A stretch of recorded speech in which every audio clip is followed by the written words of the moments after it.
I've used my free time to start a business, consistently create content for YouTube, self-develop, and so much more than the average person because of these 5 things I put into my life that I'm going to give to you so that you can actually use your free time productively and stop pushing off the things you really want to do for lack of no time. You're going to know how to make sure you get everything done. And the first thing we got to cover is planning out your day. So I want you to think about when you were in the schooling system. If you hear a lot of cars, so sorry. I'm outside in nature, people out here trying to get to work. But anyway, thinking about school and how efficient and on schedule we all were because we literally had a schedule from when we went to school up until we got out. And even before we went to school, we were still on our schedule because we wake up knowing what we were getting ready for school. So instead of waking up and just not knowing what to do and laying around, we would actually get up and get prepared to go to school. We would go to school and then we'd get there 8 a.m. We'd have breakfast. 9 a.m. we'd have English. 10:30 we'd have math. Then we'd have lunch. Then we'd have PE and so forth. We didn't have to sit around thinking, what do I do? What do I do? It was, I know exactly what I'm doing at this time, so I'm going to go ahead and do it. And basically, we want the same thing to happen for you. We want you to be able to know exactly what you're doing throughout the day, because if you're going to sit around and think about what to do, you're going to choose the path of least resistance, which means you're just going to choose what's easiest, right? If you're sitting there watching TV and you're thinking, okay, this isn't the best way to use my time, what else can I do? And you have to think about that while watching TV, you're not going to feel any drive to do anything other than watch TV. Because we as humans are naturally lazy. Our brain wants to conserve energy. So you're not going to want you to get up and do anything. So that's why daily planning is so powerful, because it takes you away the thinking that you have to do. So no longer will you be like, okay, I have a look at this hour, I don't really know what to do, so I just chill. It's, during this hour I scheduled that I was going to go for a walk, like I'm doing right now. So I'm going to go ahead and go for the walk because I already planned it out. So that's basically the essence of daily planning and why it's so important. Because when you know what you're doing, you'll actually get up and do it, and you use your free time better. So how do you do daily planning? You just make a schedule. That's it. Make a schedule, and I'm going to show you my schedule so you can get an idea of what that would look like. But it's really simple, and maybe in the future I'll make some videos on how to create a good schedule. But at the end of the day, just look at mine, take inspiration from it. If you want to do some more research on how to make a schedule, you can definitely do that. So that's the first thing I want to cover, planning your day. Now, as you get into making your schedule, you're going to notice that you actually have a lot more time than you think you do. And the next question is going to be, well, what do I do with all this free time I have? So for the rest of this video, for steps 2 through 5, I'm going to be telling you things you can include in your schedule that will help you make better use of your time. And the first thing I want to talk about is self-development. Now, I remember the day I made my first set of weekly goals. It was on the weekend before I went back into work. And I read this concept about having a whole life and figuring out the areas of life that matter to you. And I said, okay, I'm going to do this. So I sat down and I thought about what areas of life matter to me. And I remember writing down family, entrepreneurship, health, spirituality, and learning. And underneath each area, I wrote down family. I want to visit my grandparents this week. For entrepreneur, it was I want to create probably some landing page. I can't remember back exactly, but probably something like that. For health, it's probably go to the gym, things like that. Goals that I could achieve within the week. And I remember when I finished, I had a whole list of goals that I was going to work on during the week. And I'm thinking, oh my goodness, this is a great way. I now know exactly what I want to spend time on. It's not, what do I do? It's I looked at my weekly goals and said, okay, I know I said I wanted to read, so maybe during this time I can read. Oh, I said I want to visit my grandparents. Maybe Wednesday, and from 2 to 4, I can visit my grandparents. Oh, I said I wanted to work out 3 times this week. Maybe Tuesday, Thursday, and Saturday, I can put time aside to working out. So it made it a lot easier to put things into my schedule because I had set weekly goals I was working for, right?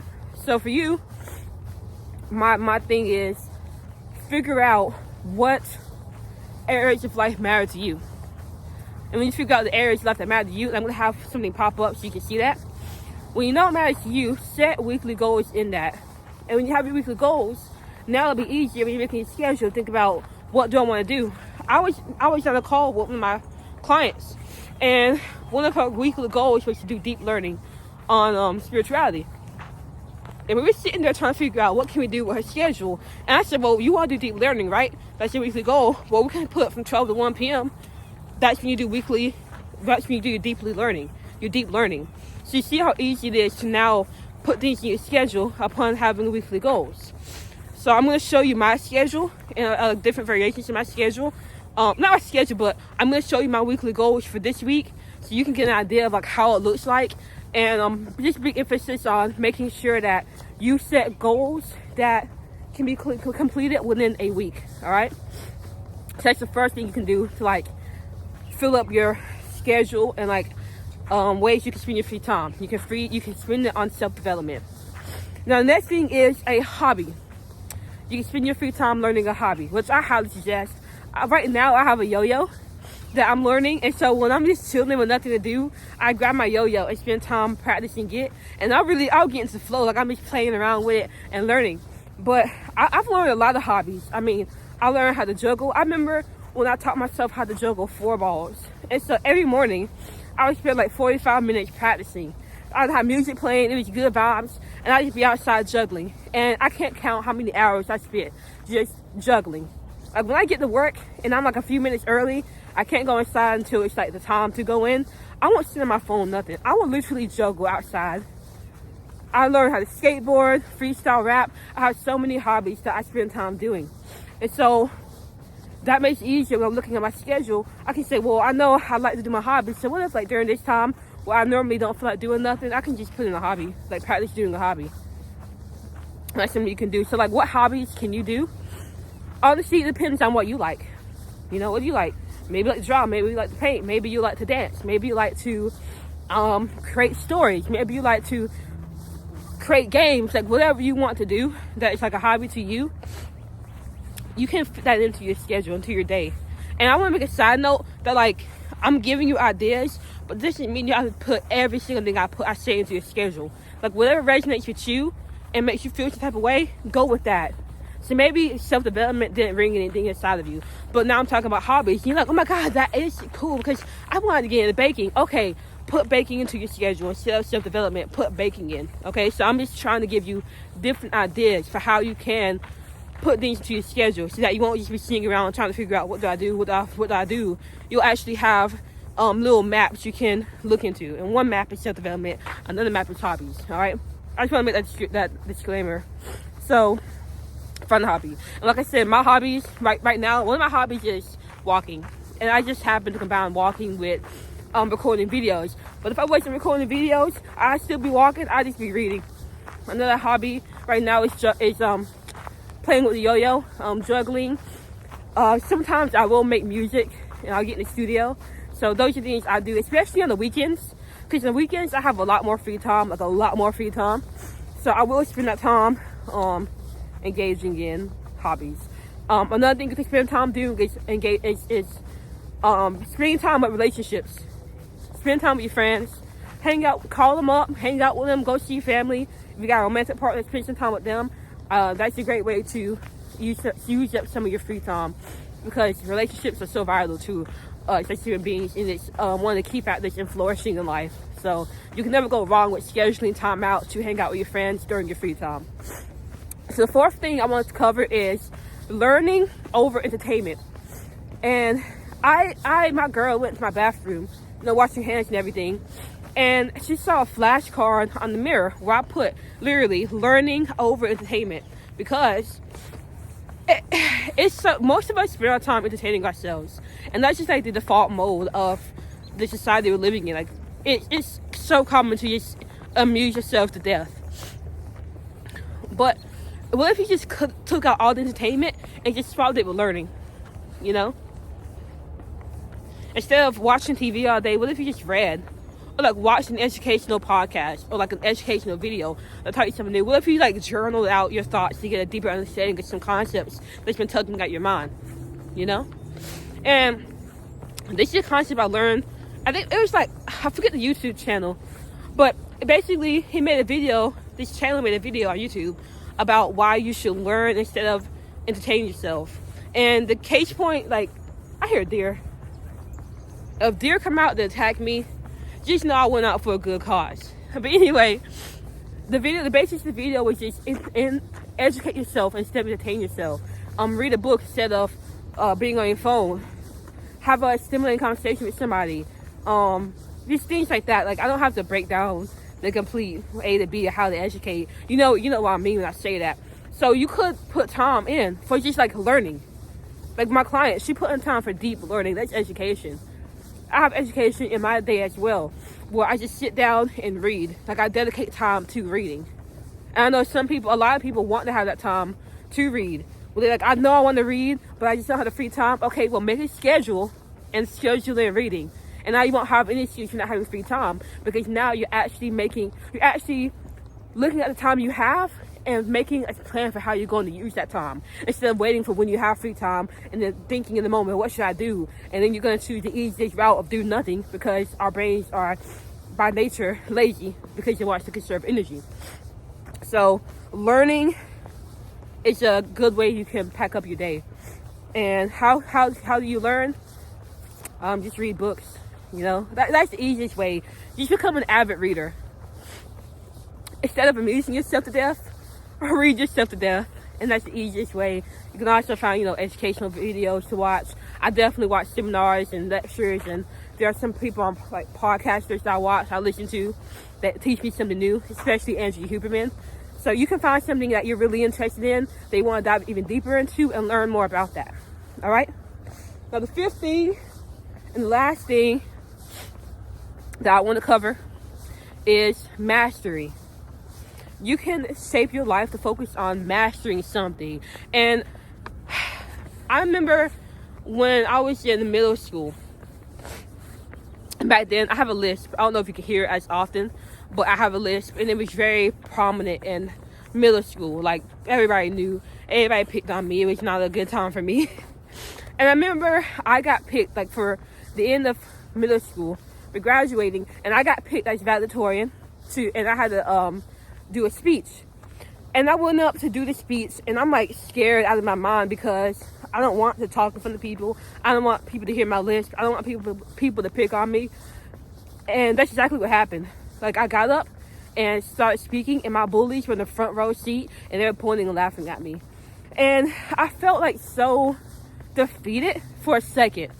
But then I felt like this deep burning desire to say, like, to never ever be in a position again where people laughed at me when I spoke. And I didn't know at the time, but that was when the seed of mastery was born in me, the seed to master public speaking.